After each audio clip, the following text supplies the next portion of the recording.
السلام علیکم ورحمۃ اللہ وبرکاتہ۔ آج کا ہمارا سبق ہے سبق نمبر 36، سورہ بقرہ آیت 137 اور 138۔ اعوذ باللہ من الشیطان الرجیم، بسم اللہ الرحمن الرحیم۔ فَإِنْ آمَنُوا بِمِثْلِ مَا آمَنْتُمْ بِهِ فَقَدِ اهْتَدَوْا وَإِنْ تَوَلَّوْا فَإِنَّمَا هُمْ فِي شِقَاقٍ فَسَيَكْفِيكَهُمُ اللَّهُ وَهُوَ السَّمِيعُ الْعَلِيمُ۔ اگر وہ تم جیسا ایمان لائیں تو ہدایت پائیں، اور اگر منہ موڑیں تو وہ صریح اختلاف میں ہیں۔ اللہ تعالیٰ ان سے عن قریب آپ کی کفایت کرے، اور وہ خوب سننے اور جاننے والا ہے۔ صبغۃ اللہ ومن احسن من اللہ صبغۃ ونحن له عابدون۔ اللہ کا رنگ اختیار کرو، اور اللہ تعالیٰ سے اچھا رنگ کس کا ہوگا، ہم تو اسی کی عبادت کرنے والے ہیں۔ خلاصہ تفسیر ان آیات کا یہ ہے کہ یعنی جب اوپر طریقے اسلام میں دین حق کا منحصر ہونا ثابت ہو چکا، سو اگر وہ یہود و نصارہ بھی اسی طریقے سے ایمان لے آئیں جس طریقے سے تم یعنی اہل ایمان اسلام لائے ہو، تب تو وہ بھی راہ حق پر لگ جائیں گے۔ اور اگر وہ اس سے روگردانی کریں تو تم ان کی روگردانی سے کچھ تعجب نہ کرو، کیونکہ وہ لوگ تو ہمیشہ سے برسر مخالفت ہیں۔ اور اگر ان کی مخالفت سے کچھ اندیشہ ہو تو سمجھ لیجئے کہ آپ صلی اللہ علیہ وسلم کی طرف سے عن قریب ہی ہم نمٹ لیں گے۔ یعنی اللہ جل شانہ فرما رہے ہیں کہ آپ کی طرف سے اللہ تعالیٰ ان سے عن قریب ہی نمٹ لیں گے، اور اللہ تعالیٰ تمہاری اور ان کی باتیں سنتے ہیں، اور تمہارے اور ان کے برتاوے جانتے ہیں۔ تمہارے فکر و غم کی کوئی ضرورت نہیں ہے۔ اے مسلمانوں، کہہ دو کہ ہم نے جو اوپر تم لوگوں کے جواب میں کہا ہے کہ ہم ملت ابراہیم پر رہیں گے، اس کلام کی حقیقت یہ ہے کہ ہم دین کی اس حالت پر رہیں گے جس میں ہم کو اللہ تعالیٰ نے رنگ دیا ہے، اور رنگ کی طرح ہمارے رگ و ریشہ میں بھر دیا ہے۔ اور دوسرا کون ہے جس کے رنگ دینے کی حالت اللہ تعالیٰ کے رنگ دینے کی حالت سے خوب تر ہو؟ جب اور کوئی دوسرا ایسا نہیں تو ہم نے اور کسی کا دین بھی اختیار نہیں کیا، اور اس لیے ہم اس کی غلامی اختیار کیے ہوئے ہیں۔ معارف و مسائل۔ ایمان کی مختصر اور جامع تفسیر۔ فَإِنْ آمَنُوا بِمِثْلِ مَا آمَنْتُمْ بِهِ۔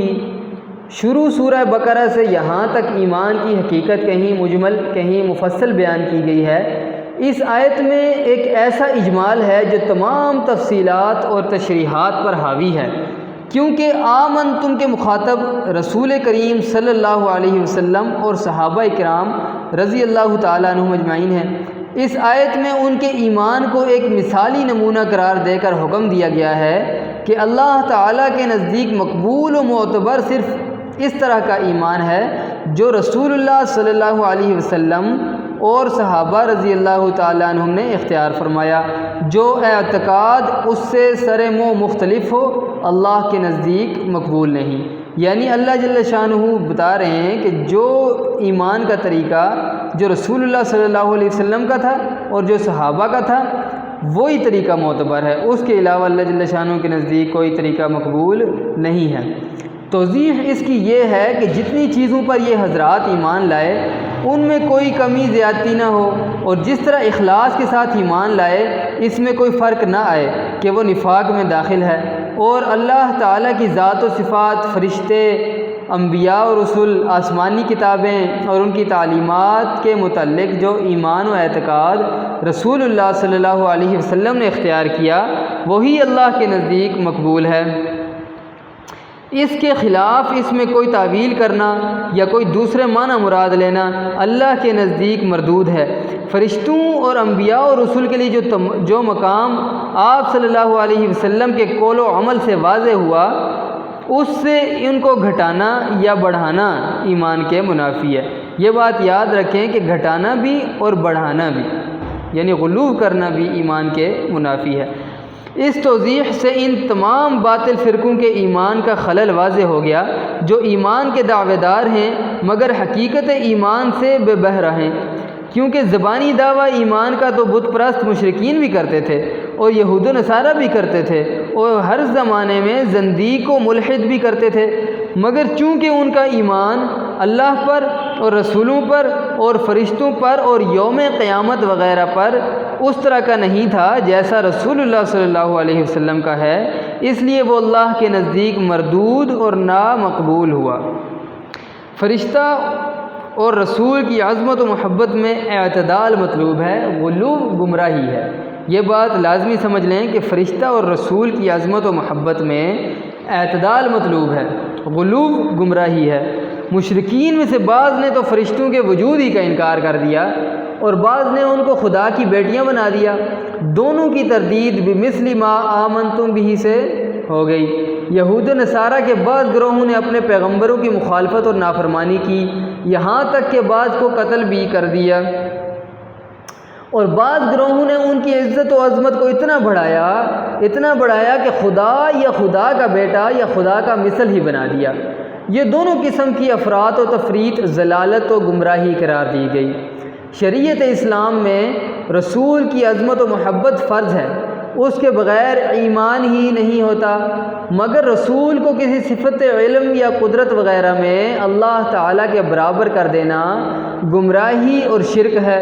قرآن کریم نے شرک کی حقیقت یہی بیان فرمائی ہے کہ غیر اللہ کو کسی صفت میں اللہ کے برابر کریں۔ اذ نسویکم برب العالمین کا یہی مفہوم ہے۔ آج بھی جو لوگ رسول اللہ صلی اللہ علیہ وسلم کو عالم الغیب اور خدا کی طرح ہر جگہ موجود حاضر و ناظر کہتے ہیں، یہ سمجھتے ہیں کہ ہم حضرت صلی اللہ علیہ وسلم کی عظمت و محبت کا حق ادا کر رہے ہیں، حالانکہ وہ خود حضرت صلی اللہ علیہ وسلم کے حکم کی اور عمر بھر کی کوششوں کی صریح مخالفت کر رہے ہیں۔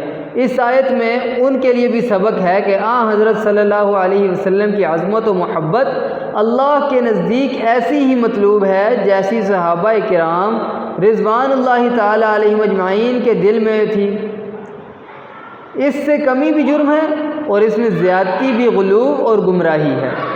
نبی اور رسول کی اختراعی قسمیں۔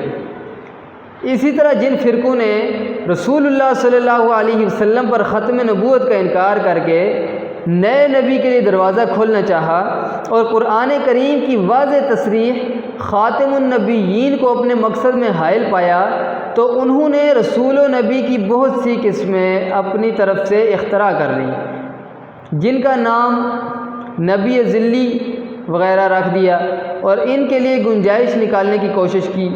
مذکورہ صدر آیت نے ان کے دجل و گمراہی کو بھی واضح کر دیا، کیونکہ رسول اللہ صلی اللہ علیہ وسلم اور صحابہ کرام رضی اللہ تعالیٰ عنہم اجمعین کے ایمان بالرسل میں کسی بھی قسم کی کوئی گنجائش نہیں ہے کہ کسی دوسرے کو نبی بنایا جائے یا ختم نبوت پہ ذرا سی بھی کوئی کمپرومائز کیا جائے۔ یہ کھلا ہوا زندقہ اور الحاد ہے۔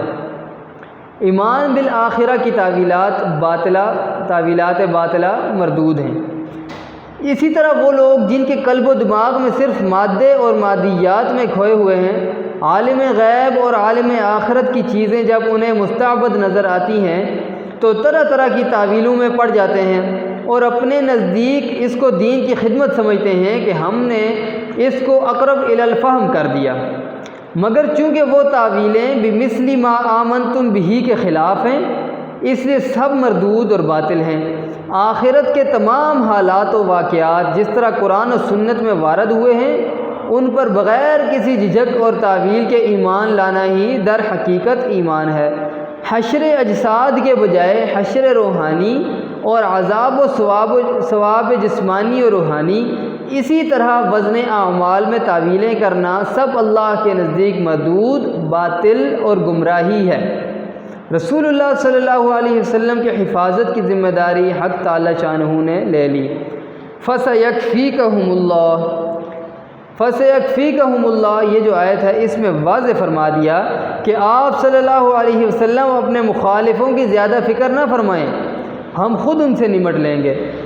اور یہ ایسا ہے جیسے دوسری ایک آیت وَاللَّهُ يَعْصِمُكَ مِنَ النَّاسِ میں اس سے زیادہ وضاحت کے ساتھ فرما دیا کہ آپ صلی اللہ علیہ وسلم مخالفین کی فکر نہ کریں، اللہ تعالیٰ ان سے آپ صلی اللہ علیہ وسلم کی حفاظت خود کریں گے۔